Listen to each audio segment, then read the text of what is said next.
নবী মুহাম্মদুর রাসূলুল্লাহ সাল্লাল্লাহু তাআলা আলাইহি ওয়াসাল্লাম হযরত আমির মুআবিয়ার জন্য দোয়া করে বলতে লাগলেন, আল্লাহুম্মা আল্লিম মুআবিয়াতাল কিতাবা।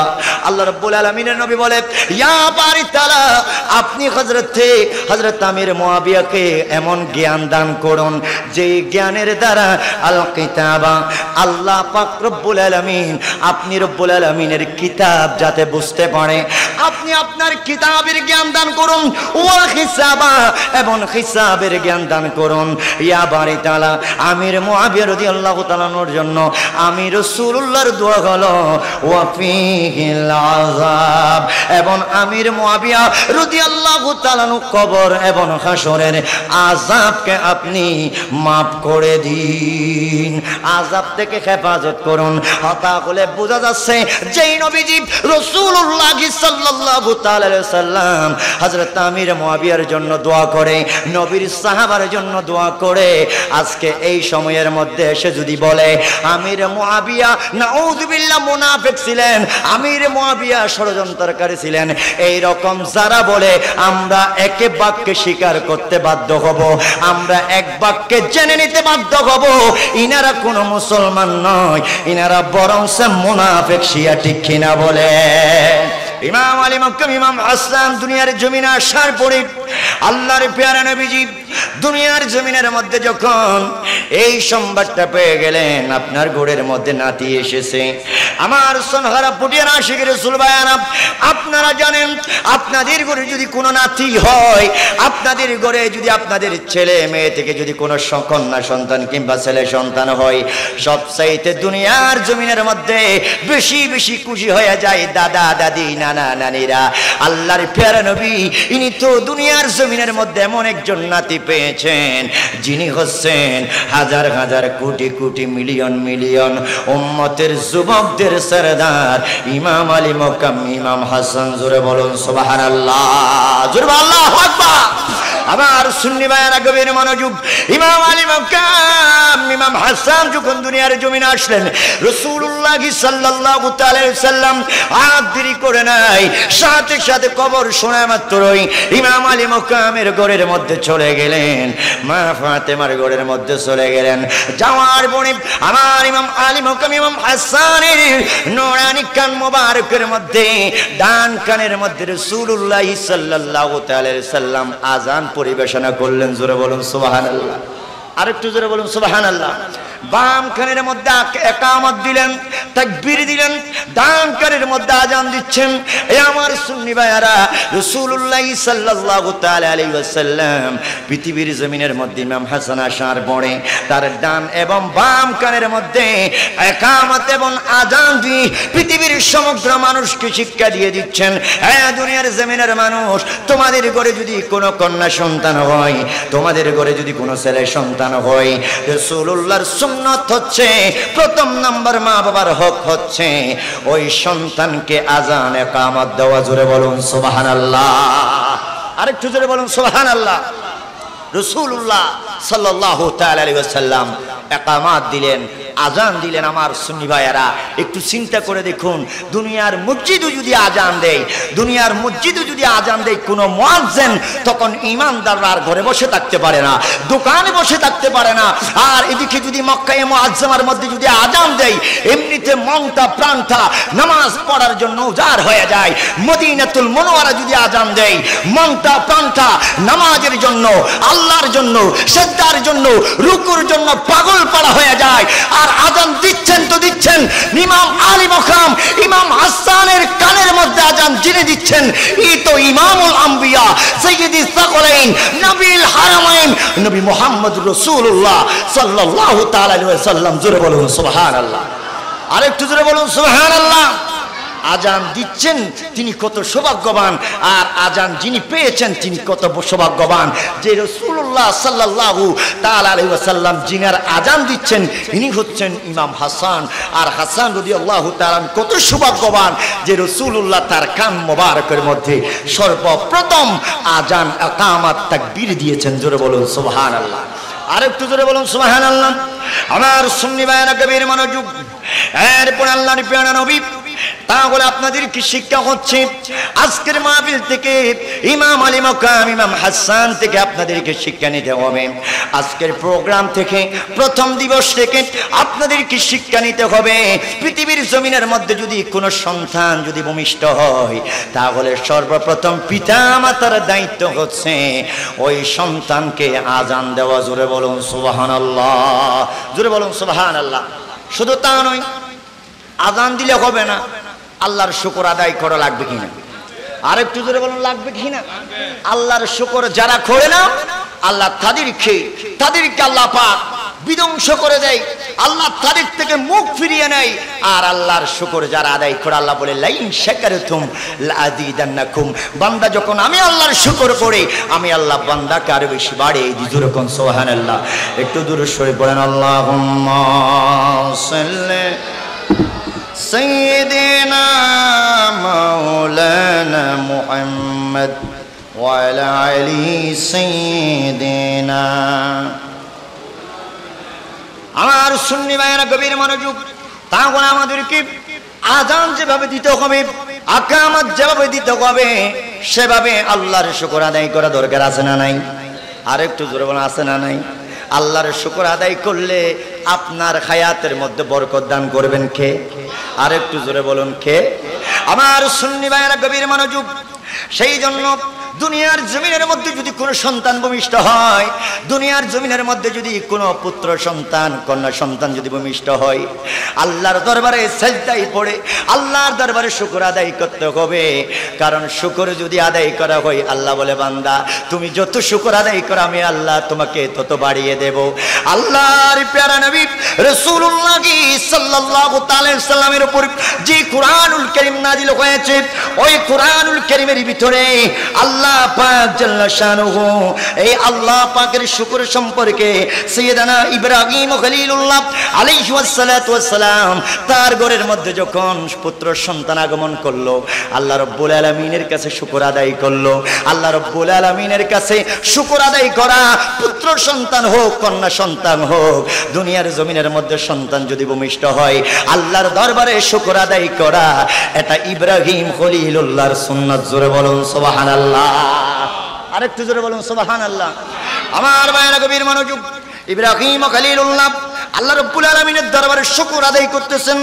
আলহামদুলিল্লাহিল্লাযী ওয়াহাবা লি আলাল কিবারি ইসমাঈল ওয়া ইসহাক। হযরত সাইয়েদনা ইব্রাহিম খলিলুল্লাহ বলেন যে আল্লাহ পাক রব্বুল আলামিন আমার বৃদ্ধ বয়সের মধ্যে আমি বৃদ্ধ হয়ে গেলাম, ওই আল্লাহ পাকের শুকর আদায় করতেছি যে আল্লাহ আমার বৃদ্ধ বয়সেও আমার ঘরের মধ্যে সাইয়েদনা ইসমাঈল আলাইহিস সালাতু ওয়াস সালাম এবং সাইয়েদনা ইসহাক আলাইহিস সালাতু ওয়াস সালামকে দান করেছে। জোরে বলুন সুবহানাল্লাহ। আরেকটু জোরে বলুন। শুধু শাহাদায়ে কারবালা মাহফিল করলে হবে না, সেখান থেকে আমাদেরকে শিক্ষা গ্রহণ করতে হবে। আমার মনির ভাই উনি বলেছেন যে মাহফিলে আসলে হবে না, মাহফিলে এসেছেন, এক এক দিন এক একটা বিষয়ে যদি আপনার আমার জীবনে যদি শিক্ষা গ্রহণ করতে পারি, তাহলে দেখা যাবে এই বছর যদি আমরা এই শিক্ষাগুলো নিতে পারি, আগামী বছর ইনশাআল্লাহ অন্য অন্য শিক্ষা আমরা নিব। আমাদের জীবনটা অন্তত পক্ষে যতদিন থাকবো ততদিন ইসলামিক অনুযায়ী আমরা চলতে পারবো। আমাদের ছেলে সন্তানদেরকে আমরা ইসলামের পথে আহ্বান করতে পারবো, চলাতে পারবো, তাদেরকে সেই নির্দেশ আমরা দিতে পারবো। উচ্চস্বরে বলেন আমরা আজকের মাহফিল থেকে এইভাবে শিক্ষা নিতে চাই কি চাই না? আরেকটু জোরে বলুন, চাই কি চাই না? শুধু তাবরুক খেলে হবে না, শুধু আসলে হবে না, আপনাদেরকে মাহফিলে আসার পিছনে লক্ষ্য থাকতে হবে। আজকের মাহফিলে যাব ইনশাআল্লাহ, আজকের মাহফিল থেকে কিছু না কিছু শিখে আমি ঘরের মধ্যে ফিরবো। কেননা আমরাও দূর দূরান্ত থেকে আসি, কক্সবাজার থেকে মহেশখালী থেকে আমরা এখানে আসার পিছনে কারণ হচ্ছে একটি মাত্র কারণ, সনহারার মাহফিলে যাব। আমার ভাইয়ারা, আমার মুরব্বীরা মাহফিলের মধ্যে তাশরীফ আনবে, মাহফিলের মধ্যে বসবে, বসবে উলামায়ে কেরামের আলোচনা শোনার জন্য। আল্লাহ আমরা যাওয়ার পথে, আমরা যাওয়ার পরে যাতে আমরা কোরআন হাদিস থেকে এমন কিছু বলতে পারি সেই তৌফিক আমাদেরকে দিও যে যেটা দ্বারা এই শ্রোতাগুলা উপকৃত হবে, ওই মানুষগুলা উপকৃত হবে। সেই নিয়ত নিয়ে আমরা ঘর থেকে বের হই। আপনাদের নিয়ত সহি থাকতে হবে। যদি দুই জনের যদি সহি নিয়ত থাকে, সেই নিয়তের ভিতরে, সেই বসার ভিতরে, সেই আশার ভিতরে হেদায়েত ঢুকিয়ে দিবেন কে? আরেকটু জোরে বলুন কে?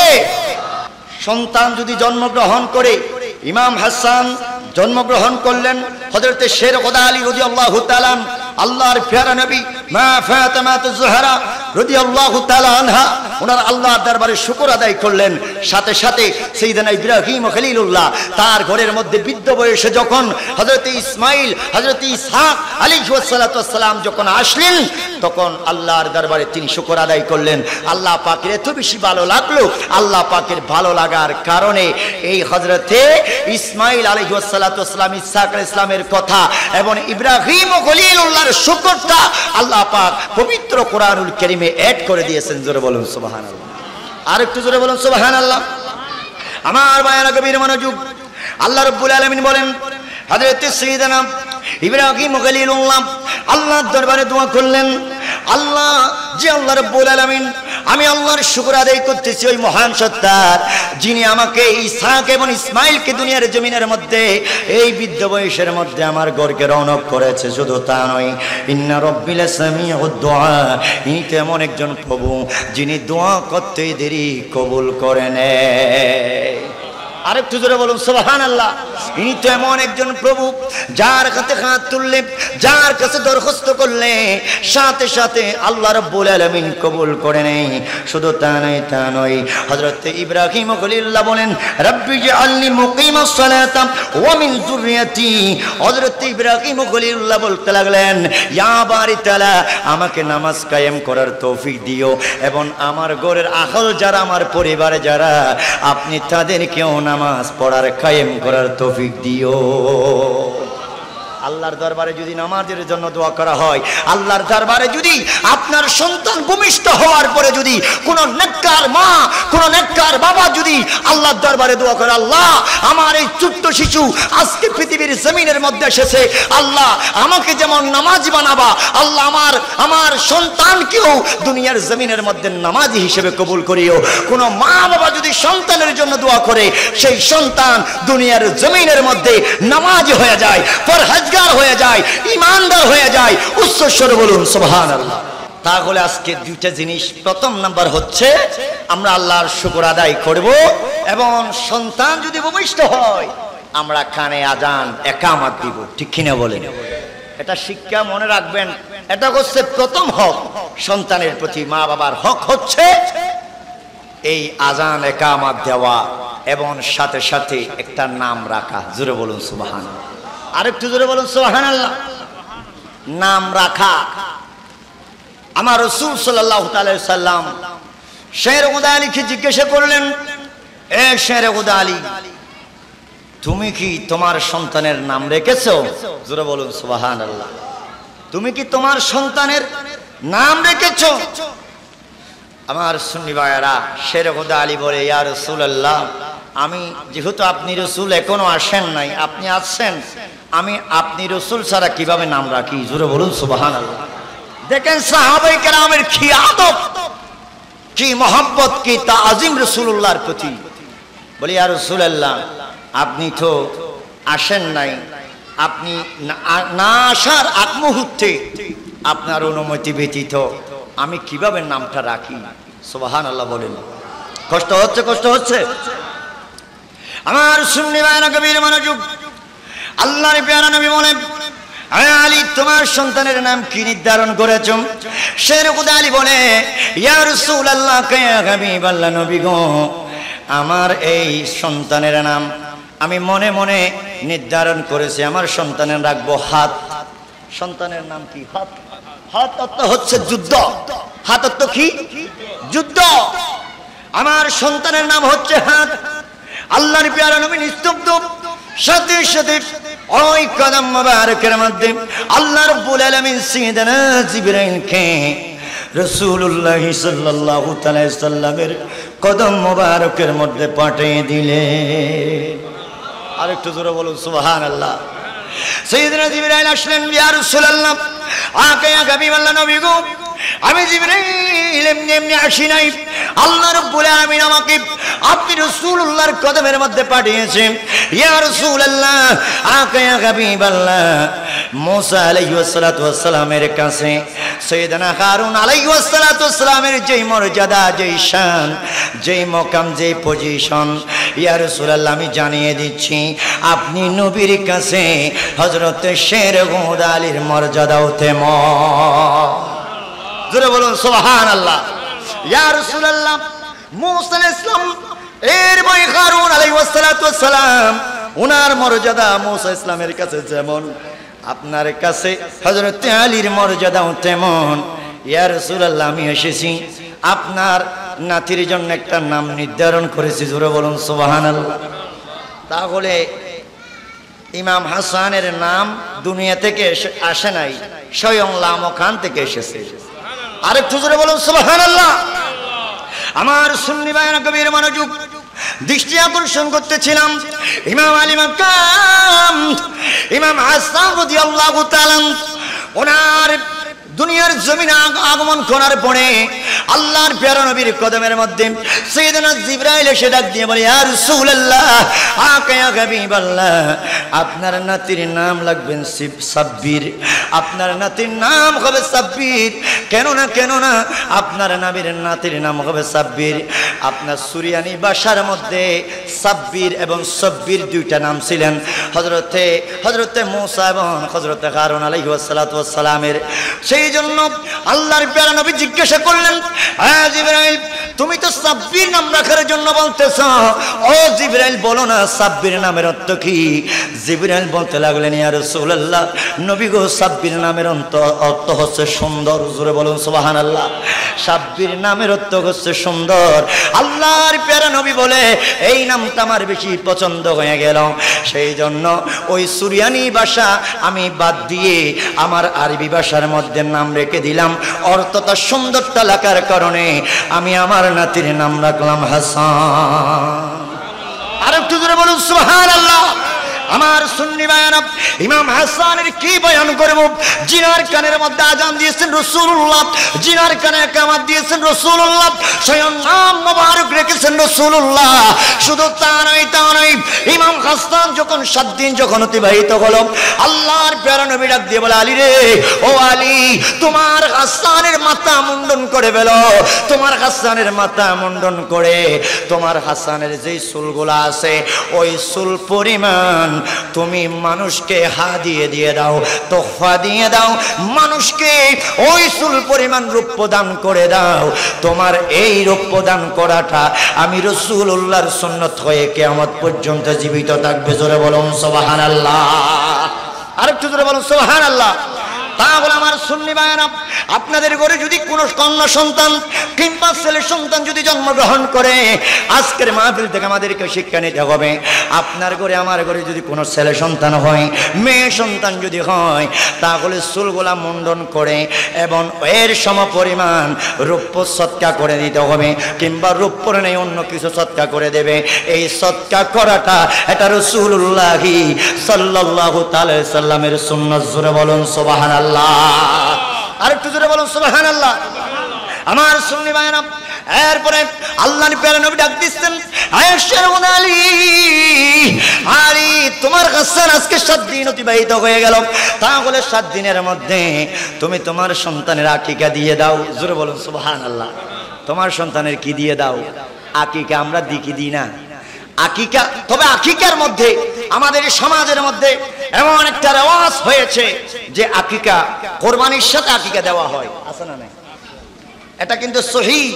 তবে কোরবানির সাথে আকিকা এটা অনেক দূরবর্তী সময়। আপনার সন্তান হয়েছেন মনে করেন এই মাসে, আপনি আগামী বছর আসার কোরবানে যদি আকিকা দেন, আপনার আকিকা সহিহ হবে, কিন্তু রাসূলুল্লাহর সুন্নাত আদায় হবে না। রাসূলুল্লাহ বলেছেন 7 দিনে যারা আকিকা দেয়, 7 দিনে না পারলে 14 দিনে, 14 দিনে না পারলে 21 দিনে তোমরা আকিকা দিয়ে দাও। আকিকা যদি দিতে পারো সাথে সাথে আকিকা আদায় হয়ে যাবে, রাসূলুল্লাহর সুন্নাত আদায় হয়ে যাবে। জোরে বলুন সুবহানাল্লাহ। তাহলে মনে রাখবেন, সন্তান যদি ভূমিষ্ঠ হয় তাহলে আকিকাটা আপনি 7 দিন, না পারলে 14 দিন, এর বাইরে না পারলে 21 দিনে যদি আপনি দিতে পারেন, এটা রাসূলুল্লাহর সুন্নাহ আদায় হয়ে যাবে। এবং আপনি 1 বছর পরে 2 বছর পরে দিবেন, এটাতে আপনি শিখে আকিকা আদায় হবে, কিন্তু একটা রাসূলুল্লাহর সুন্নাত বাদ পড়ে যাবে। সুতরাং রাসূলুল্লাহর সুন্নাহ হচ্ছে রাসূলুল্লাহর আদেশ, রাসূলুল্লাহর নির্দেশ হচ্ছে, তোমরা যদি পারো, তোমরা যদি টাকা পয়সা যদি থাকে, তোমাদের পাতিয়ে থাকলে তোমরা সেই আকিকা 7 দিন, 14 দিন কিংবা 21 দিনের মধ্যে তোমরা আদায় করো। জোরে বলুন সুবহানাল্লাহ। আরেকটু জোরে বলুন সুবহানাল্লাহ। যে ইমাম আলী মাকাম ইমাম হাসান রাদিয়াল্লাহু তাআলা, উনি যে চুক্তির কথা কেন বলা হয়েছে, ইমাম হাসান এবং হযরত আমির মুআবিয়া রাদিয়াল্লাহু তাআলা ওনার সাথে যে সন্ধি হয়েছে, যে চুক্তি হয়েছে, এটা বিষয়ে ইনশাআল্লাহ আলোচনা। যে ইমাম আলী মাকাম, ইমাম হাসান এবং হযরত মুআবিয়া রাদিয়াল্লাহু তাআলা উভয়ের মাঝে যে চুক্তি, অনেক মুনাফিক বেঈমান আছে যারা এই চুক্তিকে কেন্দ্র করে হযরত সাইয়েদনা জলিল কদর সাহাবা কাতিবে ওহী আমির মুআবিয়া রাদিয়াল্লাহু তাআলা আনহুকে মুনাফিক বলে। জোরে কোন নাউজুবিল্লাহ। আরেকটু জোরে বলুন নাউজুবিল্লাহ। আজকে চট্টগ্রামের জমিনে দেখেন এইরকম শত শত মাহফিল হয়, কিন্তু আমাদের গাউসিয়া কমিটির ভাইয়েরা, জামিয়া আহমদিয়া সুন্নিয়া আঞ্জুমান ট্রাস্ট থেকে তাদেরকে নির্দেশনা দেওয়া হয়েছে, গাউসিয়া কমিটির ভাইদেরকে উলামায়ে আহলে সুন্নাত থেকে দিক নির্দেশনা দেওয়া হয়েছে যে গাউসিয়া কমিটির ভাইয়েরা শুহাদায়ে কারবালা মেহফিল করবে, তবে চোখ কান খোলা রাখতে হবে। ঠিক কিনা বলেন? আরেকটু বলুন ঠিক কিনা? কারণ সাইনবোর্ড দেখা যায় শুহাদায়ে কারবালা, কিন্তু সেখানে দেখা যাচ্ছে সাহাবাদের বিরুদ্ধে ষড়যন্ত্রমূলক কথা বলা হয়, আছে না নাই? কাতিবে ওহী হযরত আমির মুআবিয়া রাদিয়াল্লাহু তাআলা আনহুকে মুনাফিক বলে, ষড়যন্ত্রকারী বলে বিভিন্নভাবে কটূক্তি করে গালিগালাজ দেওয়া হয়। সেই জন্য এই গালিগালাজের জবাব দেওয়ার জন্য সাহাবায়ে কেরাম প্রত্যেক সাহাবা জান্নাতি জান্নাতি এটা ঘোষণা দেওয়ার জন্য হযরত শাহীন শাহে তৈয়ব শাহবাজি কিবলা কাবা রাহমাতুল্লাহ তাআলা আলাইহি গাউসিয়া কমিটির মতো একনিষ্ঠ সংগঠন গঠন করে দিয়েছেন। জোরে বলুন সুবহানাল্লাহ। আরেকটু জোরে বলুন। কারণ এই সময়ের মধ্যে অনেক অনেক ভাইয়েরা শুহাদায়ে কারবালার মেহফিল করে, কিন্তু আসল মেহফিল তারাই করে যারা গাউসিয়া কমিটির ভাইয়েরা ইন্তেজামিয়া কমিটি হয়। ঠিক কিনা বলেন? এরা এদের গুলা আলহামদুলিল্লাহ হয়, তবে বর্তমান সময়ে তারা ওই যে দুধ আর তেলের মধ্যে, কেরোসিনের মধ্যে যেভাবে মাগলে দুধ খাওয়া যায় না, প্রস্রাব আর দুধের মধ্যে যদি প্রস্রাব পড়ে যেমনি ভাবে দুধগুলা খাওয়া সম্ভব হয় না, এখন অধিকাংশ শুহাদায়ে কারবালার মেহফিল এই রকম বাতিল ফেরকা, বিভিন্ন রাফেজি, বিভিন্ন শিয়া, বিভিন্ন মতবাদের আলেমদেরকে দাওয়াত দিয়ে মিক্সার করে ফেলেছে। ওই যে যেমনি ভাবে দুধ খাওয়া যায় না বেজাল হলে, তেমনি ভাবে এই রকম মাহফিলে গেলে ঈমানটা পর্যন্ত হারিয়ে যায়। জোরে বলুন নাউজুবিল্লাহ। আরেকটু জোরে বলুন নাউজুবিল্লাহ। সেই পরিপ্রেক্ষিতে নাইলে আজকে আপনারা জানেন এখানে হযরত আমির মুআবিয়ার সন্ধির কথা নিয়ে আগের পূর্বে 3 বছর, 5 বছর, 10 বছর, 20 বছর আগে এই রকম কোনো বিষয় আসে নাই। আসছে বিষয়? আপনারা এই রকম বিষয় কখনো 5 বছর আগে পেয়েছেন? কিন্তু সময়ের পরিপ্রেক্ষিতে যখন বিভিন্ন আলেম নামের জালেমরা, আলেম নামের জাহেলরা যখন এই যে হযরত আমির মুআবিয়া রাদিয়াল্লাহু তাআলা ওনাকে যখন কটূক্তি ভাষায় কথা বলে, তখন এর জবাব দেওয়ার জন্য এইরকম শাহাদায়ে কারবালার মাহফিলের প্রয়োজন হয়। এর জবাব দেওয়ার জন্য এই চুক্তির মধ্যে যেই ওনারা ভুল ভ্রান্তি বয়ান করে সেটা সঠিক দিক নির্দেশনা উলামায়ে আহলে সুন্নাতরা কিয়ামত পর্যন্ত ইনশাআল্লাহ দিয়ে যাবে। জোরে বলি আলহামদুলিল্লাহ। আর একটু জোরে বলেন আলহামদুলিল্লাহ। যে হযরত রাসূলুল্লাহ সাল্লাল্লাহু তাআলা আলাইহি ওয়াসাল্লাম ওয়াফাতের পরে খলিফার দায়িত্বে নিয়োজিত হলেন সাইয়েদনা সিদ্দিক আকবর রাদিয়াল্লাহু তাআলা। কে বাবা? সাইয়েদনা আবু বকর সিদ্দিক রাদিয়াল্লাহু তাআলা। উনি 2 বছর প্রায় 3 মাস উনি সিংহাসনের মধ্যে ছিলেন, খলিফার দায়িত্বে নিয়োজিত ছিলেন। 13 হিজরি যখন ওনার ইন্তেকাল হলো তখন এই দায়িত্ব বার্তা খলিফার বার্তা পড়ে গেলেন হযরত ফারুক আজম রাদিয়াল্লাহু তাআলা এর নিকট। হযরত ফারুক আজম খলিফা হিসেবে নিয়োজিত হলেন। খলিফা হিসেবে নিয়োজিত হওয়ার পরে উনি প্রায় 10 বছর পর্যন্ত খলিফার দায়িত্ব পালন করেছেন। সুবহানাল্লাহ। ফারুক আজম 10 বছর তথা ওনার ইন্তেকালের শহীদ হওয়ার আগ পর্যন্ত উনি খলিফা ছিলেন। সুবহানাল্লাহ। এবং 23 হিজরি থেকে শুরু করে আপনার 35 হিজরি পর্যন্ত এই দায়িত্বভার গ্রহণ করেন হযরত উসমান জিন্নুরাইন রাদিয়াল্লাহু তাআলা আন। ইনি প্রায় 12 বছর খেলাফতের দায়িত্বে ছিলেন।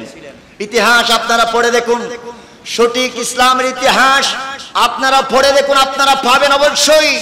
কারণ এখন তো বিভিন্ন বাতিল ফেরকারা বিভিন্ন গুগলের মধ্যে বিভিন্ন কিছু লিখে তারা গুগলের মধ্যে ছেড়ে দিয়েছেন। আমার বিভিন্ন শিক্ষা অনুরাগী ভাইয়ারা যখন আমার এগুলা যখন পড়ে তখন সেখানে অনেকেই লিখেছেন এই হযরত আমির মুয়াবিয়া রাদিয়াল্লাহু তাআলা উন্নেকে মুনাফিক ছিলেন। জোরে বলুন নাউজুবিল্লাহ। তখন সাধারণ যারা আমার স্কুল কলেজ ইউনিভার্সিটির ছাত্ররা আমার ভাইয়ারা আছেন, বিশেষ করে এদের কথাই কি বলবো, আমার মাদ্রাসা অঙ্গনেও এমন কিছু ভাইয়ারা আছে যারা বিবেক দিয়ে বুদ্ধি দিয়ে বোঝার চেষ্টা করে না। তারাও তাদের সাথে তাল মিলিয়ে বলে আমির মুয়াবিয়া রাদিয়াল্লাহু তাআলা অনেকে মুনাফিক ছিলেন। জোরে বলুন নাউজুবিল্লাহ। আরেকটু জোরে বলুন নাউজুবিল্লাহ। আমার ভাইয়ারা গভীর মনোযোগ। হযরত উসমান জিন্নুরাইন রাদিয়াল্লাহু তাআলা উনি 35 হিজরি পর্যন্ত উনি ওনার শাসনামল কার্যকলাপ পরিচালনা করেছেন। এরপরে যিনি সিংহাসনের মধ্যে এসেছেন তিনি হচ্ছেন শের হুদা আলী রাদিয়াল্লাহু তাআলা আনহু। সুবহানাল্লাহ। শের হুদা আলী আসলেন। আসার পরে ইনি প্রায় 40 হিজরি পর্যন্ত ওনার খেলাফতের দায়িত্ব ছিলেন 5 বছর। অর্থাৎ উনি ইন্তেকালের আগ পর্যন্ত, শহীদ হওয়ার আগ পর্যন্ত হযরত শের হুদা আলী রাদিয়াল্লাহু তাআলা আন উনি 40 হিজরি পর্যন্ত খেলাফতের দায়িত্ব পালন করেন। এখন ওনার যখন ইন্তেকাল হয়ে গেল তখন সাথে সাথে হযরত আলী মাকাম ইমাম হাসান রাদিয়াল্লাহু তাআলা আন এই দায়িত্বের মধ্যে নিয়োজিত হন। এই দায়িত্বের মধ্যে নিয়োজিত হওয়ার পরে ইমাম আলী মাকাম ইমাম হাসান দায়িত্ব পালন করেছেন মাত্র 6 মাস। কয় মাস? জোরে বলুন কয় মাস? 6 মাস দায়িত্ব পালন করেছেন। এখন কথাই আসতে পারে ফারুক আজম হযরত সাইয়েদনা সিদ্দিক আকবর ইনারা যতদিন পর্যন্ত পৃথিবীর জমিনের মধ্যে যায় নাই, পৃথিবীর জমিন থেকে চলে যায় নাই, তথা ইন্তেকাল হয় নাই, শহীদ হয়ে যায় নাই, ওনাদের ইন্তেকালের আগ পর্যন্ত ওনারা খেলাফতের দায়িত্ব পালন করেছেন। আর এদিকে হযরত হাসান রাদিয়াল্লাহু তাআলা উনি কেন 6 মাস দায়িত্ব পালন করলেন? বাকি তথা উনি তো প্রায় 51 হিজরির পরে ওনার ইন্তেকাল, 51 হিজরিতে। তাহলে ওইদিকে প্রায় কয় বছর? 10-11 বছর। 10-11 বছর উনি 11 বছর জীবিত থাকা অবস্থায়, কারণ ইমাম হুসাইন শহীদ হয়েছে 61 হিজরিতে, আর এদিকে 61 হিজরি ইমাম হুসাইন, আর এদিকে 51 হিজরি হযরত সাইয়েদনা হাসান রাদিয়াল্লাহু তাআলা। আপনারা আমার কথা বুঝতে পারছেন? এগুলা কারণ আকীদার কথা বাবা। এখানে শুধু আমলের শিক্ষা নয়, এখানে আকীদার শিক্ষা দেওয়া হয়। এটা আকীদার মজলিস। এটা এমন একটা মজলিস যেই মজলিসে বসলে আপনার আকীদা পরিশুদ্ধ হবে। আলহামদুলিল্লাহ। আরেকটু জোরে বলেন আলহামদুলিল্লাহ। কারণ বিভিন্ন ফেরকা বের করছে, আপনার আমার ঈমান নিয়ে যাচ্ছে, আপনাকে আমাকে বিভিন্ন ভুলভাল বলিয়ে আপনার আমার পকেটের মধ্যে টাকা ঢুকিয়ে দিয়ে আজকে শিয়া ইজম প্রসারে মানুষদেরকে লাগিয়ে দিয়েছে। নয় নয়, যারা অনেক বুজুর্গ আলেম মনে করত, যারা অনেক বড় বড় আলেম মনে করত, এইরকম আলেমরাও টাকা খেয়ে আজকে ইরানের কাছে বিরানি খেয়ে বিক্রি হয়ে গিয়েছে, ঠিক কিনা বলে? আরেকটু জোরে বলুন ঠিক কিনা? সেই জন্য এই সত্য কথাগুলো তুলে ধরা অবশ্যই প্রয়োজনীয় মনে করছি, যেহেতু আমার সাবজেক্টও আজকে সেটা। হযরতে হাসান রাদিয়াল্লাহু তাআলা তাহলে 6 মাস কেন ইনি ওনার খেলাফতের দায়িত্ব পালন করলেন? আসুন এবার ইনি কেন 6 মাস খেলাফতের দায়িত্ব পালন করে এরপরে এই দায়িত্ব কাকে দিলেন? এই যে চুক্তির কথা বলা হয়েছে এখানে, তাহলে যেই ইমাম হাসান রাদিয়াল্লাহু তাআলা ইনি কেন 6 মাস দায়িত্ব পালন করলেন? এটা আমাদেরকে অবশ্যই জানতে হবে। কেননা ওনার উপরে তো খলিফার দায়িত্ব নিয়োজিত ছিল, উনি মাঝখানে অন্যান্য খলিফারা ওনাদের ইন্তেকালের আগ পর্যন্ত দায়িত্ব পালন করেছেন, কিন্তু ইমাম হাসান রাদিয়াল্লাহু তাআলা ইনি কেন 6 মাস দায়িত্ব পালন করে আবার সেই দায়িত্ব অন্যজনকে অর্পণ করলেন? আসুন সেদিকে আমরা একটু খেয়াল করি। আল্লাহ রাব্বুল আলামিন পবিত্র কোরআনুল কারীমের মধ্যে সূরা হুজুরাতের যে আয়াত কারীমা আমি তেলাওয়াত করেছি, আমার সুন্নি ভাইয়ারা গভীর মনোযোগ, আল্লাহ রাব্বুল আলামিন বলেন, আমার সুন্নি ভাইয়ারা আমার মুখে মুখে পড়ুন, বিসমিল্লাহির রাহমানির রাহিম। ওয়া ইন তাইফাতানি মিনাল মুমিনিনা ইকতাতালু ফাআসলিহু বাইনাহুমা। জোরে বলুন আল্লাহু আকবার। আরেকটু জোরে বলুন আল্লাহু আকবার। আমার সুন্নি ভাইয়েরা গভীর মনোযোগ, আল্লাহ রাব্বুল আলামিন কুরআনুল কারীমের মধ্যে বলেছেন, দুনিয়ার জমিনের মধ্যে যদি কোন মুসলমানে যদি দ্বন্দ্ব হয়, কোন ইমানদারে যদি দ্বন্দ্ব হয়, তাহলে তোমরা সেটাকে তোমরা ফয়সালা করে যাও, মীমাংসা করে দাও। জোরে বলুন সুবহানাল্লাহ। মুসলমান রক্তক্ষয়ী করিও না, মুসলমানকে হত্যা করিও না, মুসলমানকে মারধর করিও না, মুসলমানকে আঘাত করিও না, মারধর করিও না। আল্লাহ রাব্বুল আলামিন বলে, বান্দারে যদি কোনো সমস্যার সম্মুখীন হয়, মুসলমানে যদি দ্বন্দ্ব হওয়ার সম্ভাবনা থাকে, তাহলে তোমরা সেখানে কোনো একজনে তোমরা মীমাংসা করে দাও, মীমাংসার দিকে নিয়ে আসো। আল্লাহ রাব্বুল আলামিনের এই কোরআনুল কারীমের আয়াত আমি একটু জিজ্ঞাসা করলাম কোরআনুল কারীমকে, কোরআনুল কারীম আল্লাহ রাব্বুল আলামিন এই আয়াত কেন আপনাকে এই কোরআনুল কারীমের মধ্যে কেন দেওয়া হয়েছে? আল্লাহ রাব্বুল আলামিনের কোরআন ডাক দিবে, এটা মুসলমান ভাইকে আঘাত না করার জন্য দেওয়া হয়েছে। জোরে বলুন সুবহানাল্লাহ। আরেকটু জোরে বলুন। মুসলমান ভাইকে আঘাত করা যাবে? আরেকটু জোরে বলুন যাবেনি? আল্লাহ রাব্বুল আলামিন কোরআনুল কারীমের মধ্যে স্পষ্ট ভাষায় বলে দিয়েছেন, যদি কোনো মুসলমানের যদি সাথে দ্বন্দ্ব লেগে যায়, তাহলে সেখানে তোমরা মীমাংসা করে দাও। আল্লাহর প্যারা নবী মুহাম্মদুর রাসূলুল্লাহ সাল্লাল্লাহু তাআলা আলাইহি ওয়াসাল্লামের জীবদ্দশায় আল্লাহর প্যারা নবী মসজিদ নববীর মধ্যে খুতবা দিচ্ছেন।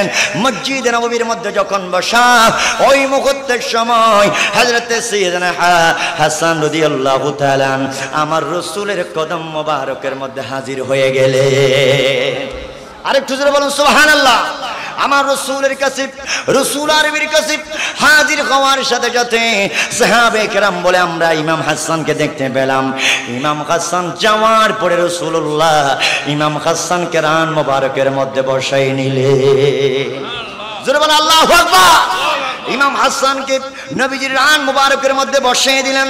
নবীজির রান মুবারকের মধ্যে ইমাম হাসান বসলেন, আর এদিকে আল্লাহর প্যারা নবী একবার সাহাবে কেরামের দিকে তাকাই, আর একবার ইমাম হাসানের দিকে তাকাই, ইমাম হাসানের দিকে একবার তাকাই, সাহাবে কেরামের দিকে একবার তাকাই। আমার সুন্নি ভাইয়ারা, পটিয়ারা, আশিক রাসূল ভাইয়ারা গভীর মনোযোগ।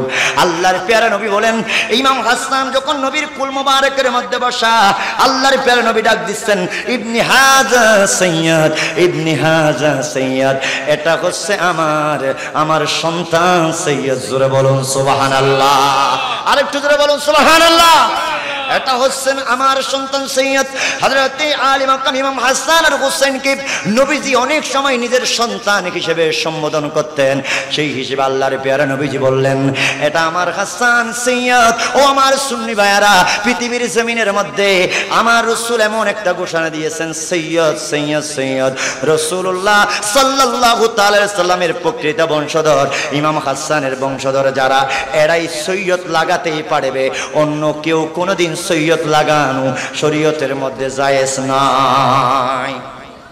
সৈয়দ, প্রকৃত সৈয়দ যদি দাবি করতে হয়, ইমাম আলী মাকাম ইমাম হাসান আর হুসাইনের বংশধর হতে হবে। ইমাম আলী মাকাম ইমাম হাসান আর হুসাইনের বংশধর না হলে, রাসূলুল্লাহর বংশধর না হলে সৈয়দ হওয়া যায়? আরেকটু জোরে বলুন। এখন তো আমরা অনেক দরবার দেখি। আমি দরবারের সমালোচনা নয়, তবে কোনো আত্মীয় নয়, কোনো কিছুই নয়, লাগাই দিছে সৈয়দ ও মুকফির।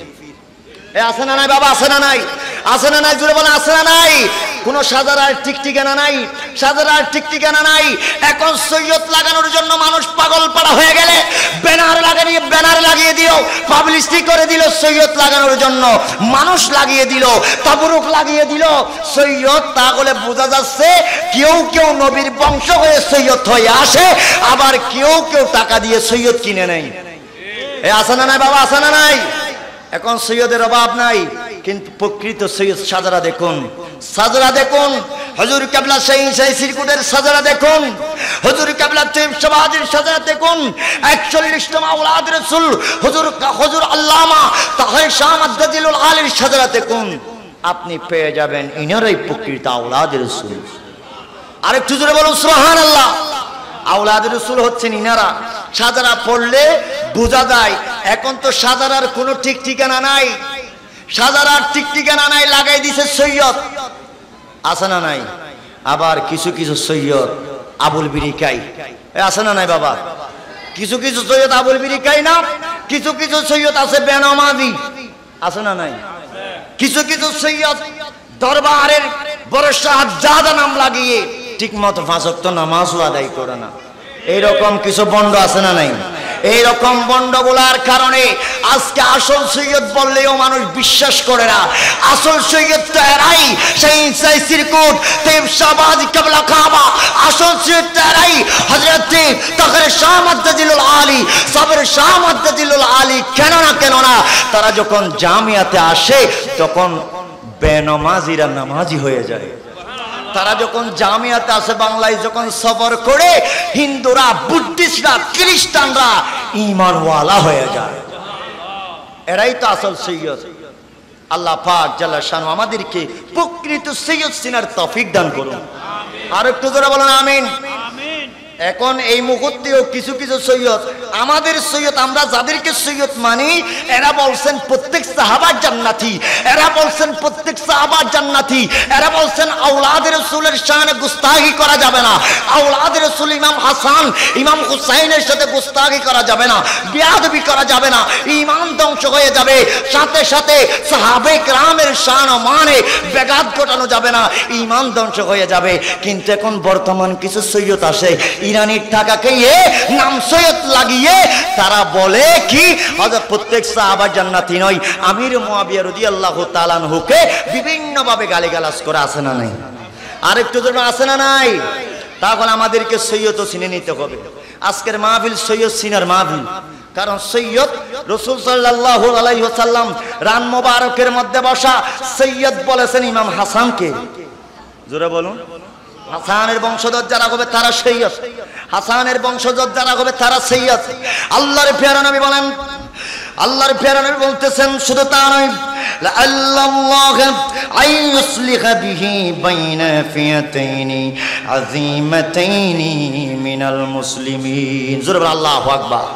আল্লাহর পেয়ারা রাসূল বলেন, হে আমার সাহাবায়ে কেরামরা, উপস্থিত সাহাবায়ে কেরামরা, শুনো শুনো, আজকে তোমরা যাকে আমার রান মুবারকের মধ্যে দেখতে পাচ্ছ, ইনি হচ্ছেন সৈয়দ, ইনি হচ্ছেন সৈয়দ, ইনি এমন একজন সৈয়দ, ইনি এমন একজন আমার দৌহিত্র, ইনি এমন একজন আমার পুত্র, ইনি এমন একজন আমার সন্তান, কারণ সাইয়েদনা হাসানকে সন্তান হিসেবে সম্বোধন করতেন। বলেছিলাম আল্লাহর প্যারা নবী বলে, আমার সাহাবায়ে কেরামরা, ইনি এমন একটা সময় আসবে লা আল্লাল্লাহু আইয়ুসলিহা বিহি বাইনা ফিআতাইনি আযীমাতাইনি মিনাল মুসলিমিন। এমন একটা সময় আসবে মুসলমানে দ্বন্দ্ব লেগে যাবে।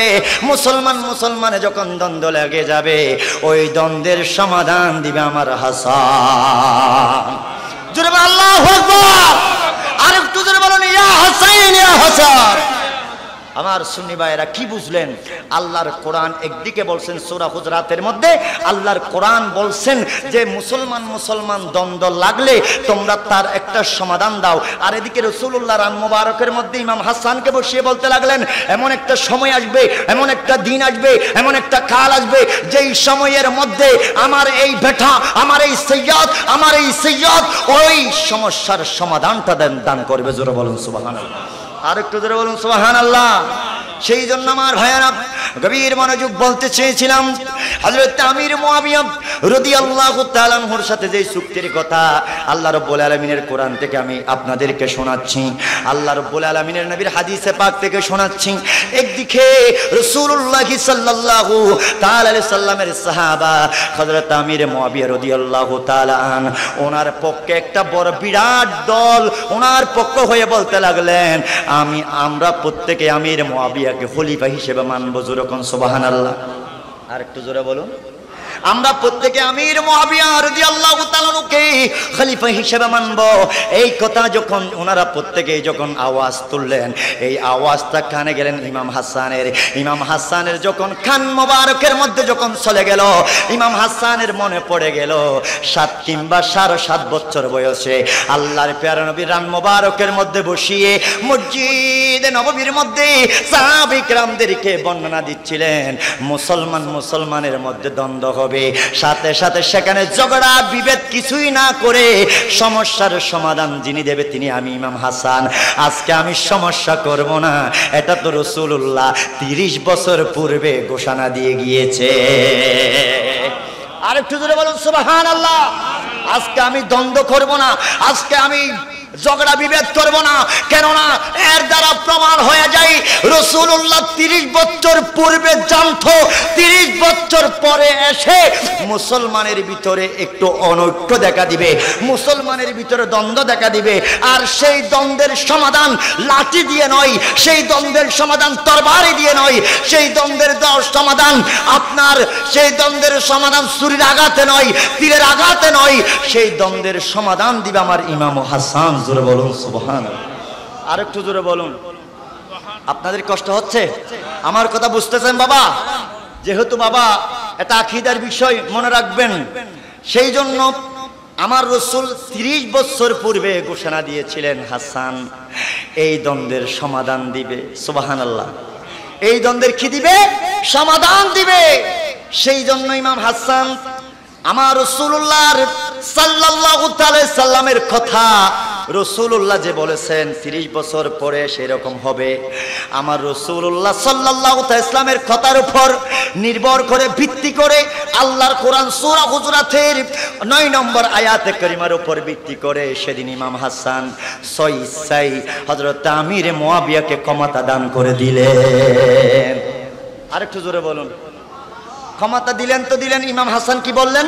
বলে আমি এই জন্য ক্ষমতা দিচ্ছি কারণ আমি দেখতেছি তার মধ্যে দুর্দশিতা রয়েছে। সুবহানাল্লাহ। তার ব্রেন, তার পাওয়ার, তার ক্ষমতা, তার অন্য রাষ্ট্রের সাথে যুদ্ধ করার যে বিচক্ষণতা আল্লাহ পাক সাইয়েদনা আমির মুআবিয়া রাদিয়াল্লাহু তাআলা আনহুকে দান করেছিলেন। জোরে কোন সুবহানাল্লাহ। হযরত সিদ্দিক আকবরের আমলে হযরত ফারুক আজম, হযরত উসমান জিন্নুরাইন, হযরত শেরকুদা আলী রাদিয়াল্লাহু তাআলা ওনাদের আমলেও বিভিন্ন রাষ্ট্রের সাথে যুদ্ধ করার জন্য ওনাকে বড় বড় দায়িত্বের মধ্যে নিয়োজিত রাখতেন। সুবহানাল্লাহ। আর একটু জোরে বলুন সুবহানাল্লাহ। সেই জন্য হযরত আব্দুল্লাহ ইবনে আব্বাস রাদিয়াল্লাহু তাআলা বলেন, আমি এমন শাসক কখনো দেখি নাই যেই শাসক একেবারে নিরপেক্ষভাবে সুন্দরভাবে রাষ্ট্রকে পরিচালনা করেছেন, তিনি হচ্ছেন হযরত আমির মুআবিয়া। সুবহানাল্লাহ। আর একটু জোরে বলুন সুবহানাল্লাহ।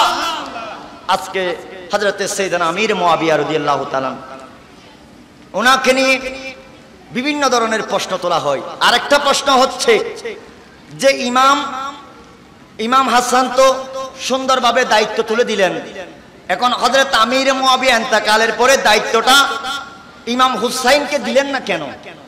এরকম একটা প্রশ্ন আছে না নাই? ইমাম হুসাইনকে যে কেন এই দায়িত্বটা অর্পণ করা হয় নাই? আমার বাবা, আমার মুরব্বী বাবারা, যুবক ভাইয়েরা, ওই সময়ের মধ্যে যেই সময়ে ইমাম হাসান রাদিয়াল্লাহু তাআলা দুনিয়ার জমিন থেকে ওয়াফাত করেছেন, ওই সময়ের মধ্যে হযরত আমির মুআবিয়া রাদিয়াল্লাহু তাআলা উনি বৃদ্ধ অবস্থায়, বয়স্ক অবস্থায় পড়ে গিয়েছিলেন। উনি বয়স্ক অবস্থায় পড়ে গিয়েছিলেন। আর এদিকে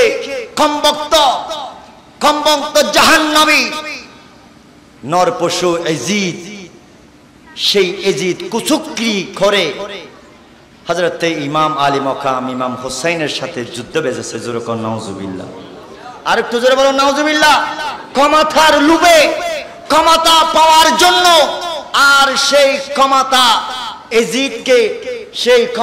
এজিদ থেকে হযরত ইমাম হুসাইনকে দেওয়ার জন্য হযরত আমির মুআবিয়া রাদিয়াল্লাহু তাআলা, ইনি তো অসুস্থ অবস্থায়, বৃদ্ধ অবস্থায়, উনি তখন বলেছিলেন, এজিদ, যেহেতু ইমাম হাসান দুনিয়ার জমিন থেকে ওয়াফাত করেছেন, তখন ইমাম হাসান আর আমার মধ্যে একটা চুক্তি হয়েছিল, যে চুক্তি অনুযায়ী এই দায়িত্বটা, খলিফার দায়িত্বটা পাওয়ার যোগ্য হচ্ছে ইমাম হুসাইন। তুমি ইমাম হুসাইনকে দায়িত্বটা বুঝিয়ে দাও। সুবহানাল্লাহ। আজকে হযরতে মুআবিয়া রাদিয়াল্লাহু তাআলা আনহুকে নিয়ে বিভিন্ন ধরনের কথাবার্তা বলা হয়, অথচ উনি কাতেবে ওহী ছিলেন। রাসূলুল্লাহ সাল্লাল্লাহু তাআলা আলাইহি ওয়াসাল্লাম হযরতে আমির মুআবিয়া রাদিয়াল্লাহু তাআলা আনহুকে ওহী লেখার জন্য দায়িত্ব দিয়েছিলেন। সুবহানাল্লাহ। ওনার প্রায় 100-এরও অধিক, প্রায় আমিও এক riwayate পেয়েছি 163টি হাদিস রাসূলুল্লাহ সাল্লাল্লাহু আলাইহি ওয়াসাল্লাম থেকে তিনি riwayat করেছেন। সুবহানাল্লাহ। আরেকটু জোরে বলুন সুবহানাল্লাহ। হযরত আমির মুআবিয়া রাদিয়াল্লাহু তাআলা হাদিস বুখারী শরীফের মধ্যে রয়েছে, মুসলিম শরীফের মধ্যে রয়েছে, তথা সিয়াসিত্তার কিতাবের মধ্যে হযরত আমির মুআবিয়া রাদিয়াল্লাহু তাআলা হাদিসে পাক রয়েছে।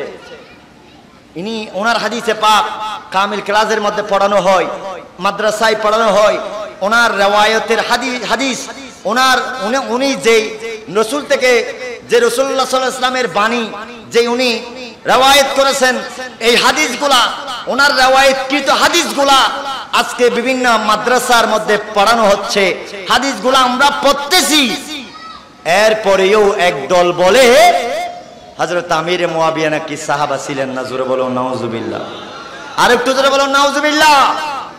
ওনার হাদিসে পাক শুধু তা নয়, হযরতে আমির মুআবিয়া রাদিয়াল্লাহু তাআলা উনি দেখেন, ওনার জ্ঞান গরিমা এত বেশি ছিল, রাসূলুল্লাহ সাল্লাল্লাহু তাআলা আলাইহি সাল্লাম হযরত আমির মুআবিয়াকে বেশি বেশি পছন্দ করতেন। সুবহানাল্লাহ। শুধু তা নয়, রাসূলুল্লাহ বিভিন্ন হাদিসে পাকের মধ্যে, মুসনাদ শরীফের মধ্যে এসেছেন, রাসূলুল্লাহ হযরত আমির মুআবিয়া রাদিয়াল্লাহু তাআলার জন্য দোয়া করলেন। বলতে চেয়েছিলাম, হযরত আমির মুআবিয়া রাদিয়াল্লাহু তাআলা ওনার জন্য আল্লাহর প্যারা নবী স্পষ্ট দোয়া করেছেন। সুবহানাল্লাহ। একজন সাহাবার জন্য একবার নয়, অধিকবার আল্লাহর প্যারা রাসূল দোয়া করেছেন। তিনি হযরত আমির মুআবিয়া রাদিয়াল্লাহু তাআলা, জোরে কোন সুবহানাল্লাহ। হযরত আমির মুআবিয়া রাদিয়াল্লাহু তাআলার জন্য আল্লাহর প্যারা নবী দোয়া করলেন, আল্লাহুম্মা জালহু হাদিয়ান মাহদিয়ান ওয়াহদি বিহিন নাস। জোরে বলো আল্লাহু আকবার। আল্লাহর প্যারা নবী বলেন, আল্লাহ বাড়ি তাআলা আপনার কাছে ফরিয়াদ, আল্লাহুম্মা জালহু হাদিয়ান, ইয়া বাড়ি তাআলা আপনার কাছে ফরিয়াদ হলো, আপনি আমির মুআবিয়াকে আপনি সকল উম্মতের জন্য খাদিয়া হিসেবে কবুল করুন। আরেকটু জোরে বলুন সুবহানাল্লাহ। শুধু তা নয়, আল্লাহ রাব্বুল আলামিনের নবী বলেন, মাহদিয়ান, ইয়া রাসূলুল্লাহ, আকা ইয়া হাবিবাল্লাহ, নবী গো আপনি মাহদিয়ান কেন বললেন? আল্লাহর প্যারা নবী বলেন, আমি আমির মুআবিয়ার জন্য দোয়া করেছি আল্লাহ যাতে ইন্তেকালের আগ পর্যন্ত হযরত আমির মুআবিয়াকে হেদায়েতের উপরে রাখে। জোরে বলুন সুবহানাল্লাহ। শুধু তা নয়, আমার পটিয়ার সুন্নি বাবারা, কোরআন প্রেমিক ভাইয়েরা, গৌসিয়া কমিটির আশিক রাসূল ভাইয়েরা, আল্লাহর প্যারা নবী দোয়া করতে লাগলেন, ওয়াহদি বিহিন নাস। আল্লাহ রাব্বুল আলামিনের কাছে দোয়া করলেন, আল্লাহ আপনি হযরত আমির মুআবিয়া রাদিয়াল্লাহু তাআলা আনহুকে সমস্ত মানুষদের জন্য কবুল করুন হেদায়েত হিসেবে, যাতে মানুষদেরকে হেদায়েত করতে পারে, হেদায়েতের বাণী যাতে মানুষের ঘরে ঘরে পৌঁছে দিতে পারে। আপনি সাইয়েদনা আমির মুআবিয়া রাদিয়াল্লাহু তাআলা আনহুকে কবুল করুন। আরেকটু জোরে বলুন সুবহানাল্লাহ।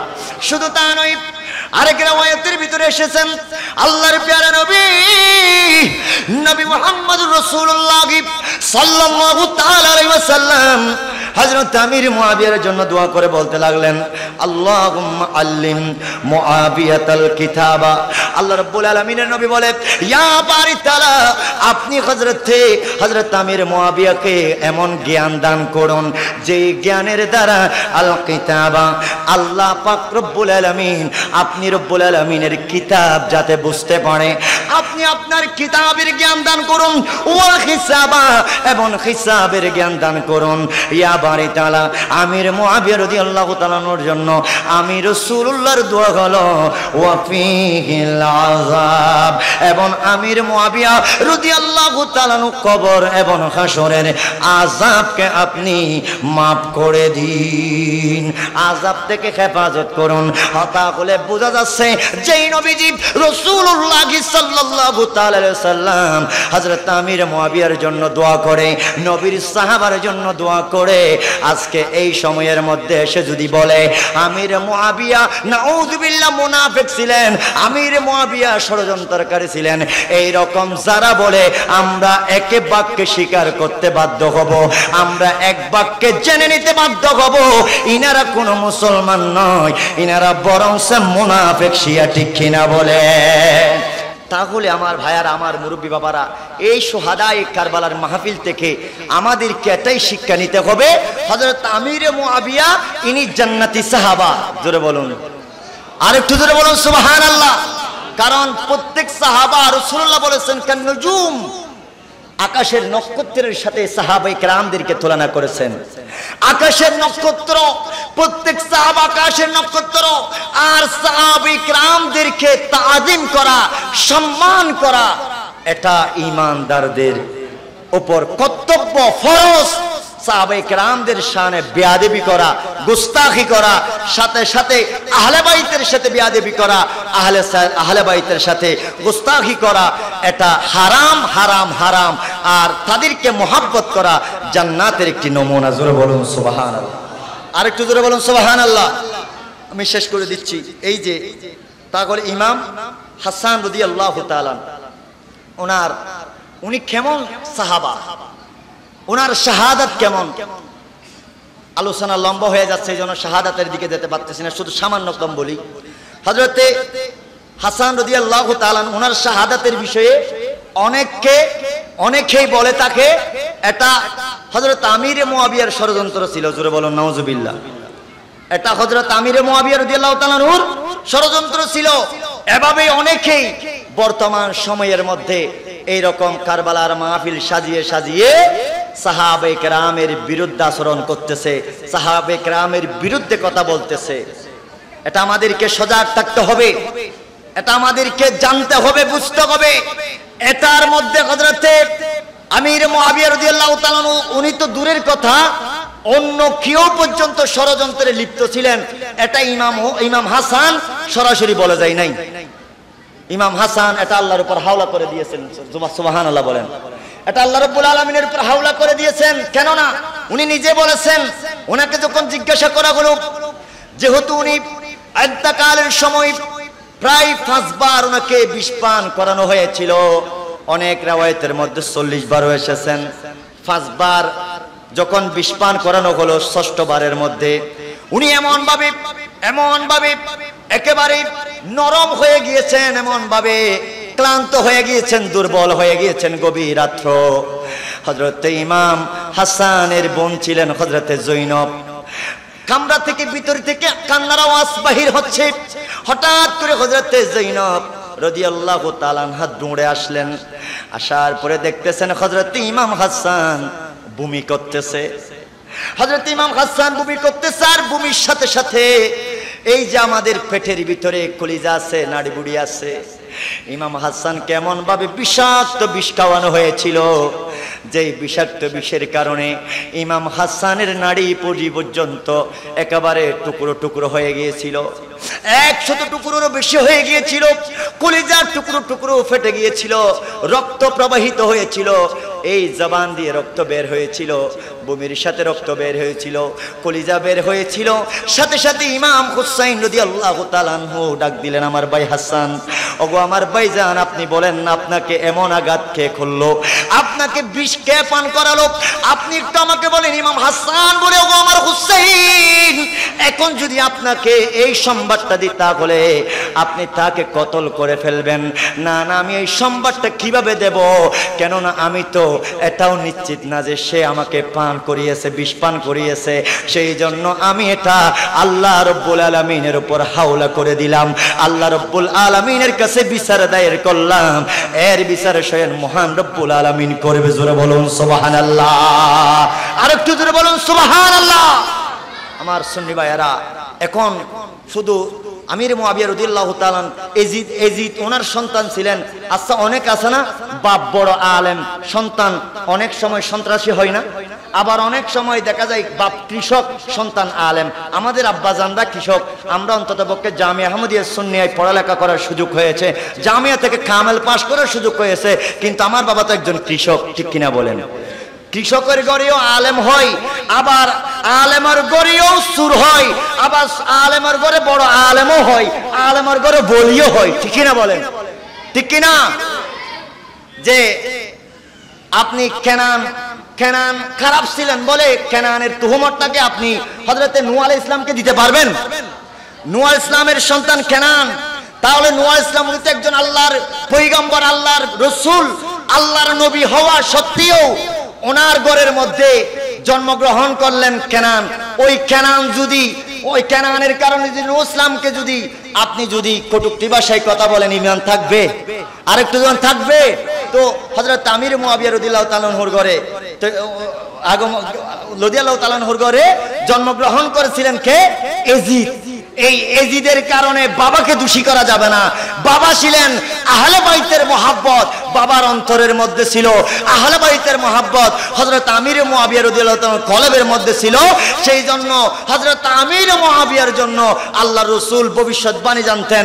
আল্লাহ রাসূল আগে থেকেই জীবদ্দশায় আমির মুআবিয়ার জন্য স্পেশালি দোয়া করেছেন। সুবহানাল্লাহ। আল্লাহ পাক জাল্লা শানহু আমাদের প্রত্যেককে বুঝার মানার তৌফিক দান করুন। আজকের প্রধান মেহমান হুজুর আল্লামা আলহাজ সিকান্দার হোসেন আল কাদরি সাহেব কেবলা হুজুরকে কষ্ট দিয়েছে এতক্ষণ, যেহেতু সময়ের বাহিরে কিছুক্ষণ আলোচনা করলাম। অতিথিবৃন্দরা, গাউসিয়া কমিটির ভাইয়ারা, আমার মুরব্বী বাবারা, শ্রদ্ধেয় গাউসিয়া কমিটির আমার বাবারা যারা এসেছেন এবং দূর দূরান্ত থেকে আজকের মাহফিল প্রথম দিবসে যারা এসে হাজির হয়েছেন, এবং ঘরের ভিতর থেকে আমার মা বোনের যারা আজকের মাহফিল শ্রবণ করেছেন, আল্লাহ পাক প্রত্যেককে হেদায়েত দান করুন। প্রত্যেকে বলুন আমিন। প্রত্যেকের আশা দোয়া কবুল করুন। প্রত্যেকে বলুন আমিন। এবং আগামী 10 দিন এই শুহাদায়ে কারবালার মাহফিল সুস্থ সুন্দরভাবে পরিচালনা করার সেই তৌফিক দান করুন। প্রত্যেকে বলুন আমিন। আপনাদের প্রত্যেকের দোয়া চেয়ে আমি গুনাহগার বিদায় নিচ্ছি। আসসালামু আলাইকুম ওয়া রাহমাতুল্লাহি তাআলা ওয়া বারাকাতুহু।